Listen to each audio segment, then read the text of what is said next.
Did the PS Vita fail?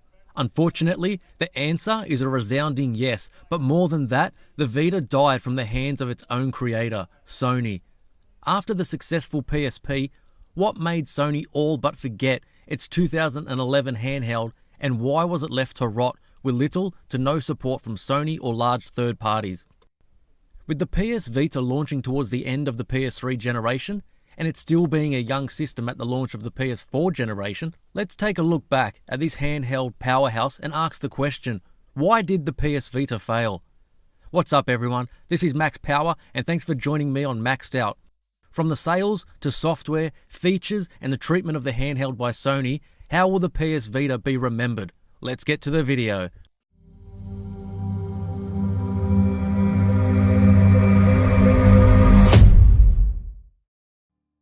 The PSP was Sony's first entrant into the handheld market and later was followed with the PSP Go. A different approach to Nintendo where Sony set out to deliver a handheld system that would be more powerful than any other and by a fair margin. The PSP's graphical abilities fell short of the home consoles at the time, but it could pump out some truly great looking games and its abilities were far beyond what Nintendo could deliver on their systems in terms of raw power. But Nintendo were riding high with their series of DS handhelds before and with the release of the 3DS in 2011. Nintendo's latest handheld at the time was going to get almost a year's head start on the PS Vita.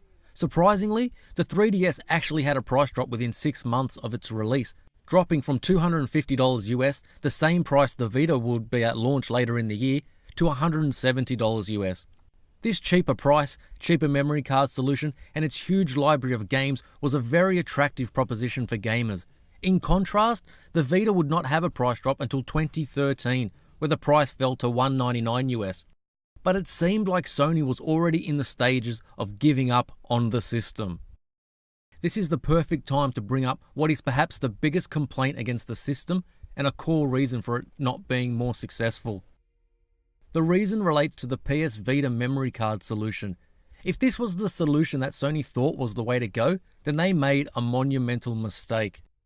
The solution stifled the system's success, limited sales, annoyed consumers, and the only reason why it was implemented in the first place was to line Sony's pockets with what they thought was easy money. But it wasn't. Sony had the opportunity to have the PS Vita use standard SD cards, which are far cheaper, more accessible, and perhaps already owned by the users.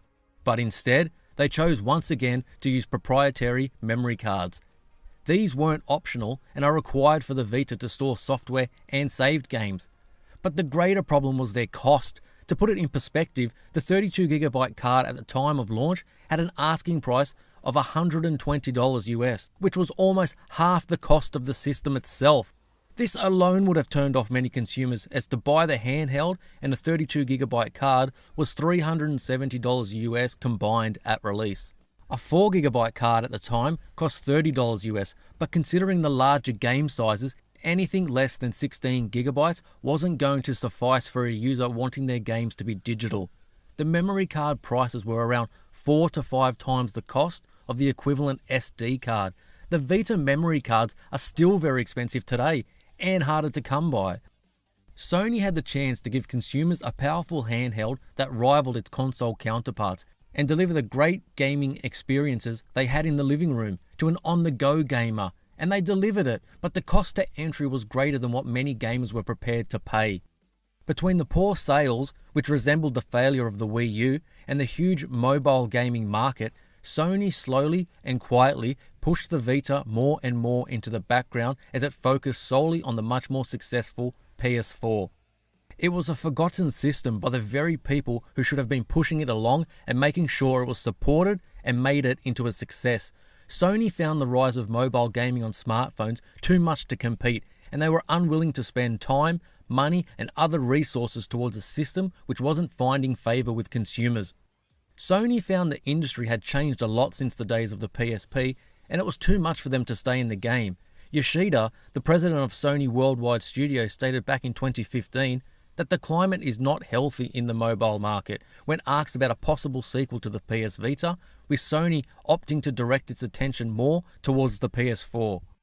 What Sony failed to realise, or simply didn't want to understand, was that the industry was perfectly healthy and thriving as the 3DS sales tell us.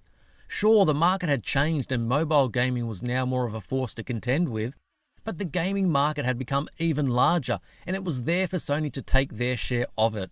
But they gave up. Smartphones do not provide the same level of control that these dedicated handheld devices can, not to mention the list of Sony games that would be exclusive to the system. Instead of actively supporting the Vita, Sony were content to simply market it as an add-on to the PS4. But by this time, it was clear that Sony had given up on their own handheld. It was clear to consumers tossing up whether they should purchase the Vita or not that the system was struggling for top AAA titles from Sony and their first-party studios. Titles that really show off what the system can do, and that will move hardware, but these games were few and far between, especially once 2013 rolled around. This was disappointing as the system would end up with great games such as Uncharted Golden Abyss, Persona 4 Golden, Wipeout 2048, Little Big Planet, Killzone Mercenary, and other games that simply couldn't be had on the Nintendo handhelds or in mobile gaming. But the missteps were also there with Call of Duty Reclassified and Resistance Burning Skies. As the years went by, the Vita became a device to play older PS1 and PSP games, and it became home to many great indie titles and niche Japanese games, but these weren't enough and Sony made sure of it. The Vita is a great system which should still be supported by gamers if they can overcome the cost of entry. It is expensive in 2018, but there are a handful of great titles to be enjoyed, and maybe, hopefully, this will still be enough for many gamers to still add one to their collection. Sony don't even discuss the Vita anymore. It is a forgotten system by those who needed to give it the most love. It is doubtful we will see another Sony handheld for quite some time, if ever, and that is what is most disappointing about the Vita situation. It had so much potential when announced and when it first launched, but it had a future where Sony was already digging the handheld's grave years ago. The Vita still has a smaller but healthy community that support it and which will keep the system from being totally forgotten. If Sony even showed a fraction of this support that the community gives, then the Vita may have had a much healthier lifespan. Did you purchase a Vita, or are you planning to buy one in 2018? Let me know in the comments below. If you enjoyed the video, please like it and subscribe to the channel. This is Max Power, and I'll see you next time on Maxed Out.